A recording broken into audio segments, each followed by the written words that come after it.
The Sneetches, the Sneetches and Other Stories by Dr. Seuss. Here we go. The Sneetches. Now the star-belly Sneetches had bellies with stars. The plain-belly Sneetches had none upon theirs.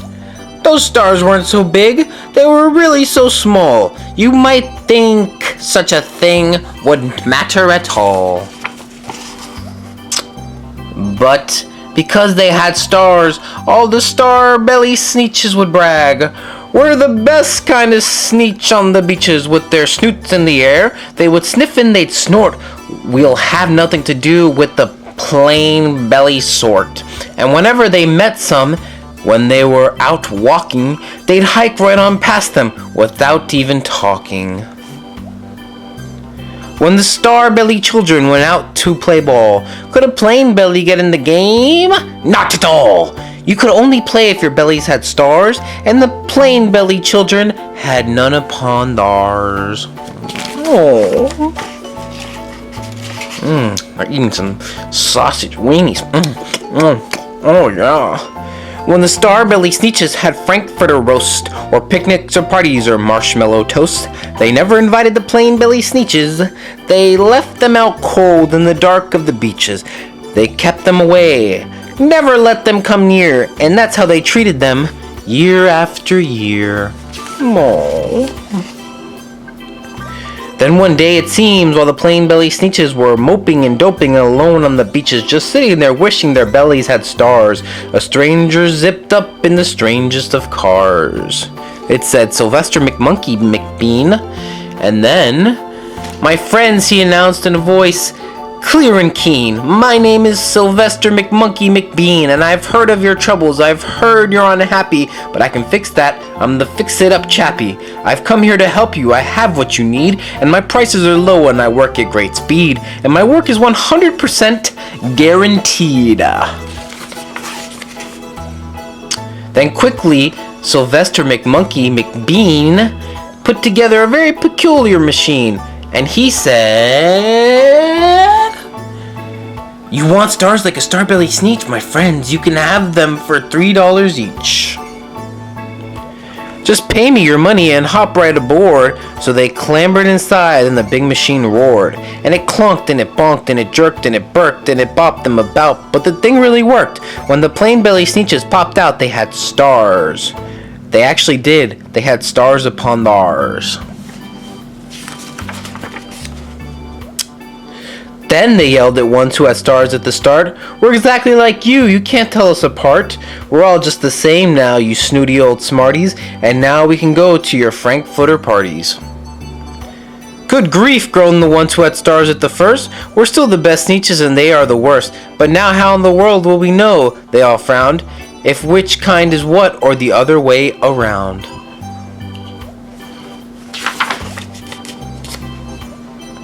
Then up came McBean with a very sly wink, and he said, "Things are not quite as bad as you think. So you don't know who's who? That is perfectly true. But come with me, friends. Do you know what I'll do? I'll make you again the best Sneetches on beaches, and it all costs you is $10 eaches."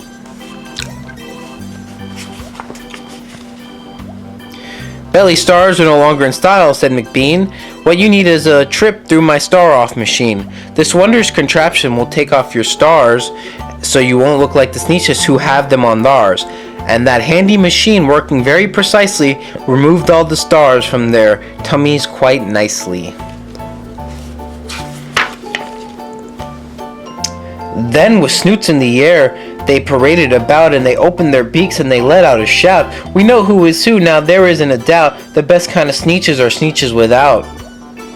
Then, of course, those with stars all got frightfully mad. To be wearing a star now was frightfully bad. Then, of course, old Sylvester McMonkey McBean invited them into his star-off machine. Then, of course, from then on, as you probably guessed, things really got into a horrible mess. All the rest of that day on those wild screaming beaches, the fix-it-up chappie kept fixing up Sneetches. Off again, on again, in again, out again. Through the machines they raced round and about again. Changing their stars every minute or two, they kept paying money, they kept running through, until neither the plane nor the starbellies knew whether this one was that one, or that one was this one, or which one was what one, or what one was who. Then, when every last cent of their money was spent, the fix-it-up Chakti packed up, then he went, and he laughed as he drove in his car up the beach. They never will learn. No, you can't teach a Sneetch.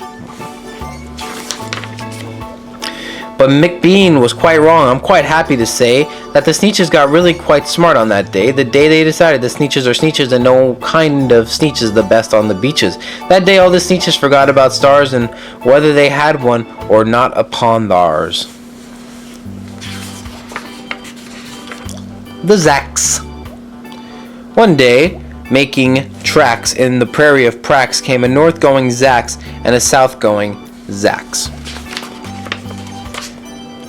And it happened that both of them came to a place where they bumped. There they stood, foot to foot, face to face. Look here now, the north-going Zack said. I say, you are blocking my path. You are right in my way. I'm a north-going Zack and I always go north. Get out of my way now and let me go forth.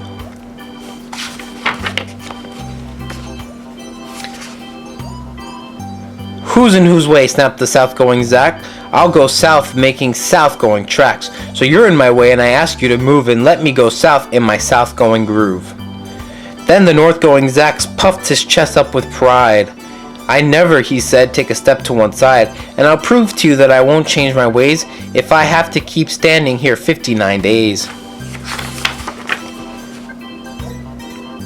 And I'll prove to you, yelled the south-going Zack, that I can't stand here in the prairie of Prax for 59 years, for I live by a rule that I learned as a boy back in south-going school. Never budge, that's my rule, never budge in the least, not an inch to the west, not an inch to the east. I'll stay here not budging, I can and I will, if it makes you and me and the whole world stand still. Well, of course, the world didn't stand still, the world grew. In a couple of years the new highway came through, and they built it right over those two stubborn Zacks and left them there standing unbudged in their tracks. The Many Daves. Did I ever tell you that Miss McCave had 23 sons and she named them all Dave? Well, she did, and that wasn't a smart thing to do. You see, when she wants one and calls out, "Yoo-hoo! Come into the house, Dave," she doesn't get one. All 23 Daves of hers come on the run. This makes things quite difficult as a McCaves, as you can imagine with so many Daves, and often she wishes that when they were born she had named one of them Bodkin Van Horn, and one of them Hoosfoos, and one of them Smim, and one of them Hotshot, and one of them Sunny Jim, and one of them Shadrock, and one of them Blinky, and one of them Stuffy, and one of them Stinky. Another one Putt-Putt, and another one Moonface, another one Marvin O'Gravel Balloonface, and one of them Ziggy, and one of them Soggy Muff, one of them Buffalo Bill, and one Biffalo Buff, and one of them Sneepy, and one of them Weepy Weed, and one Paris Garters, and one Harris Tweed, and one of them Sir Michael Carmichael Zoot, and one of them Oliver Bolivar Butt, and one of them Zanzibar Buck McFate, but she didn't do it, and now it's too late. Aww. One of them Sir Michael Carmichael Zut, and one of them Oliver Bolivar Butt, Zut and Butt. What was I scared of? Well, I was walking in the night and I saw nothing scary, for I have never been afraid of anything not very. Then I was deep within the woods when suddenly I spied them. I saw a pair of pale green pants with nobody inside them. I wasn't scared, but yet I stopped. What could those pants be there for? What could a pair of pants at night be standing in the air for?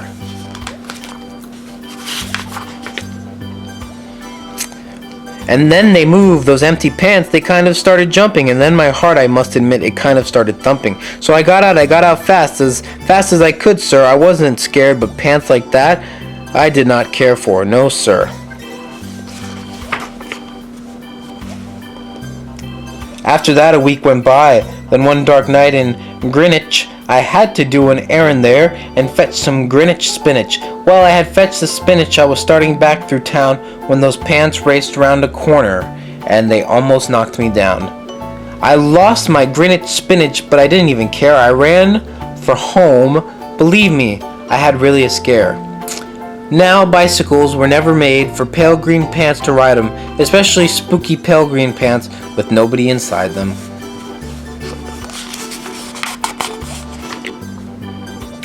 And the next night I was fishing for doubt trout on Rover River when those pants came rowing toward me. Well, I started to shiver, and by now I was so frightened that I'll tell you the truth, but I hate to. I screamed and rode away and lost my hook and line and bait too.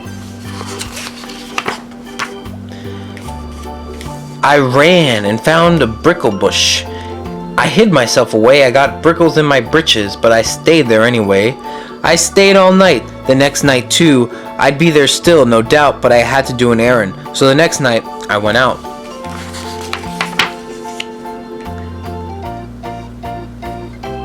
I had to do an errand, had to pick a peck of snide in a dark and gloomy snide field that was almost 9 miles wide. I said, I do not fear those pants with nobody inside them. I said and said and said those words. I said them, but I lied them. I said them, but I lied them. Then I reached inside a snide bush, and the next thing that I knew, I felt my hand touch someone, and I'll bet that you know who. And there I was, caught in the snide, and in that dreadful place, those spooky empty pants and I were standing face to face. I yelled for help, I screamed, I shrieked, I howled, I yowled, I cried. Oh, save me from these pale green pants with nobody inside. But then a strange thing happened. Why, those pants began to cry, those pants began to tremble, they were just as scared as I. I never heard such whimpering, and I began to see that I was just as strange to them as they were strange to me. I put my arm around their waist and sat right down beside them. I calmed them down, poor empty pants with nobody inside them. And now we mirror quite often, those empty pants and I, and we never shake or tremble. We both smile and we say, hi, hi, hi, hi, hi, hi, hi, hi.